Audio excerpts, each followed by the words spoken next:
नमस्कार, मैं हूं डॉक्टर भंवर, कंसल्टेंट यूरोलॉजिस्ट, फिलिक्स हॉस्पिटल। आज हम बात करेंगे ओवर एक्टिव ब्लैडर और नॉक्टूरिया। तो ये दोनों क्या होते हैं? ओवर एक्टिव ब्लैडर का मतलब होता है कि आपकी यूरिन की फ्रिक्वेंसी बढ़ जाना।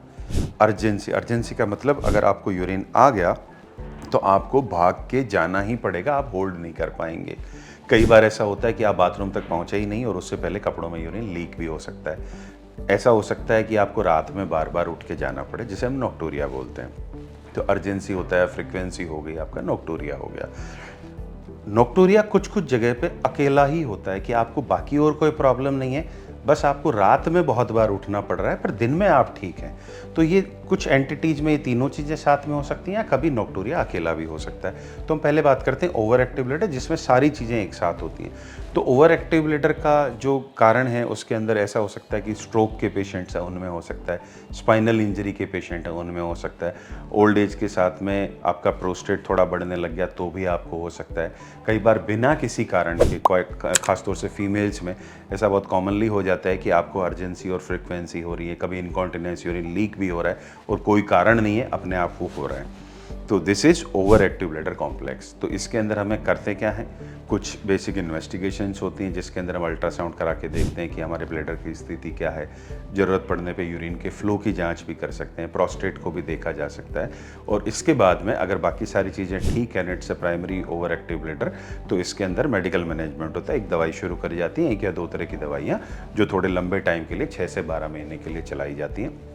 अगर साथ में कुछ और चीज़ें, स्पाइनल इंजरी हैं, स्ट्रोक हैं, कुछ ऐसी वजह हैं, तो उनका भी साथ साथ में ट्रीटमेंट किया जाता है, जिसकी वजह से ये चीज़ें धीरे धीरे रिकवर होती हैं। एक होता है आइसोलेटेड नॉक्टूरिया, जिसके अंदर आप रात में उठ जा रहे हैं और दिन में आपको कोई प्रॉब्लम नहीं है। ऐसा होता है कि हम रात में 5 से 6 बार उठ रहे हैं और सुबह उठे और उसके बाद में यूरिन में कोई प्रॉब्लम नहीं है, दिन में आप नॉर्मली जा रहे हैं। तो आइसोलेटेड नॉक्टूरिया जो होता है, यूरोलॉजिकल कॉज भी होते हैं पर ये कम होते हैं। प्राइमरी कार्डियक कॉजेज जो होते हैं कि जैसे पाँव के अंदर स्वेलिंग आ गई, पिडल एडिमा हो गया, तो वो एक बड़ा कॉमन कारण होता है जो बहुत बार ओवरलुक भी हो जाता है। हम सब कुछ जांच कर लेते हैं, प्रोस्टेट चेक कर लिया हमने, ब्लैडर चेक कर लिया और पाँव रह गए, वो हमने देखा ही नहीं कि पाँव में स्वेलिंग थी। जब आपको रात को सो जाते हैं, जब हमारी बॉडी सीधी हॉरिजॉन्टल हो जाती है तो ग्रेविटी का इफेक्ट चला जाता है।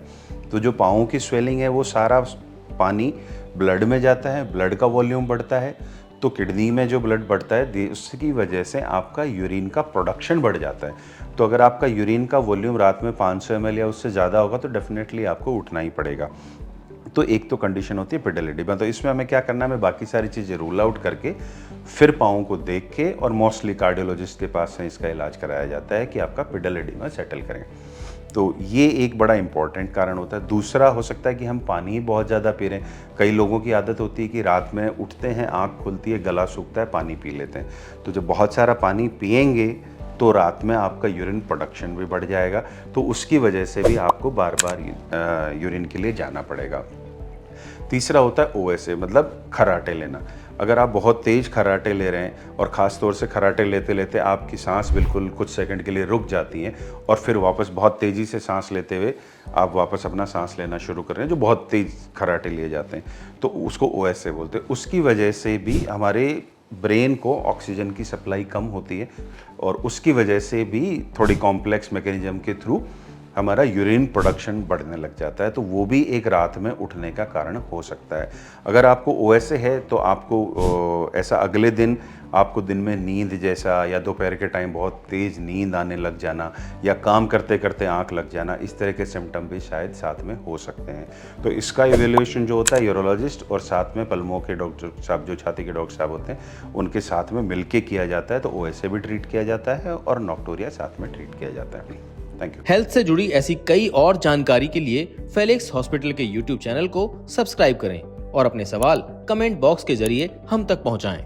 और डॉक्टर की अपॉइंटमेंट के लिए दिए गए नंबर 9810455953 पर संपर्क करें।